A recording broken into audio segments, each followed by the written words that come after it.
Wallet ایک دفعہ نا غائب ہو گیا، بالکل تھا ہی نہیں. گھر میں دیکھا، گاڑی میں دیکھا، مسجد میں آیا تھا نماز پڑھ، وہاں دیکھا، کہیں نہیں ملا مجھے. اینڈ آئی واز لائک کہاں پہ ہے. لیکن اس ٹائم کیا کوئی ایمان کی تازگی تھی یا کیا تھا، میں نے کہا دعا کی میں نے اللہ تعالیٰ سے یقین کے ساتھ، میں نے کہا اللہ تو مجھے دے گا، مجھے پتہ ہے. اچھا اس ٹائم نا دل میں تسلی بھی تھی اور سارا، میں نے کہا مجھے پتہ ہے ملے گا. I was not intense you know. گھر والوں نے کہا ڈھونڈنے بھائی 2 دن گزر گئے، ایسے 3 دن گزر گئے، 4 دن گزر گئے. والٹ میرا نہیں ملا مجھے، اس میں کیش بھی تھا، میرا ID کارڈ، ڈرائیونگ لائسنس، سب کچھ تھا.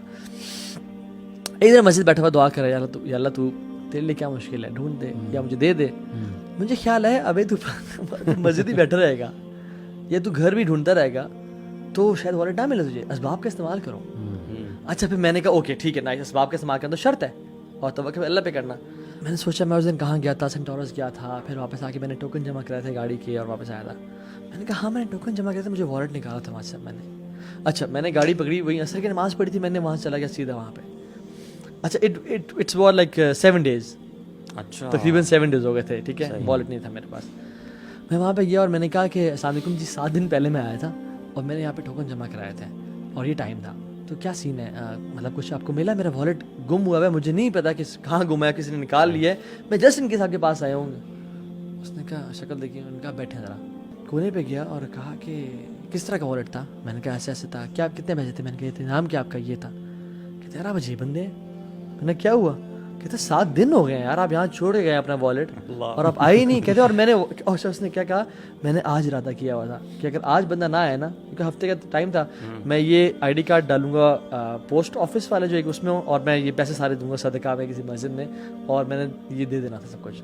لیکن آج آپ آ گئے. تو آئی واز لائک سبحان اللہ. تو وہ مجھے ایک لائف مومنٹ یاد ہے کہ جس میں I really put my trust in اللہ سبحانہ وتعالیٰ. اللہ گواہ ہے ماشاء اللہ ماشاء اللہ کہ پیسے کی فکر کبھی نہیں ہوئی.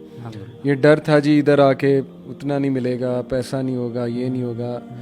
ریڈی ہوتی ہے جاب ماشاء اللہ. اگر نظر آ رہا ہے نا ایک جا رہی ہے، دوسری ریڈی ہوتی ہے پلیٹ میں، کیونکہ اللہ نے کہہ دیا اسی چیز کا تو وعدہ ہے. آخرت کا تو نہیں ہے نا، آخرت کا تو مخصوص لوگوں سے وعدہ ہے، اس کا وعدہ تو سب سے ہے. عمر بن خطاب کے دور میں جو تھے نا، کچھ لوگ بیٹھے ہوتے مسجد نبی میں، اور یعنی اشراق کے بعد کا ساتھ دوحہ کا ٹائم تھا جس میں بیزت اپنی پیک پہ ہوتا ہے، زور سے پہلے کا. تو انہوں نے کہا تم اس مسجد میں کیا کر رہے ہو بھائی؟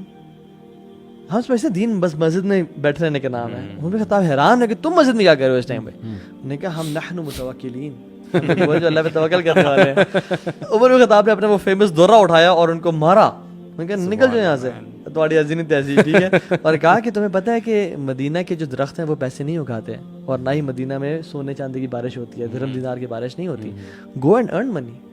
توکل وہ کرتا ہے جو آپ کا استعمال کرتا ہے. میں نہیں سمجھتا کہ آپ کو بہت زیادہ رائچس ہونا پڑے گا، بہت زیادہ پائس ہونا پڑے گا اس چیز کے لیے کہ آپ اللہ تعالیٰ پر توکل کریں گے.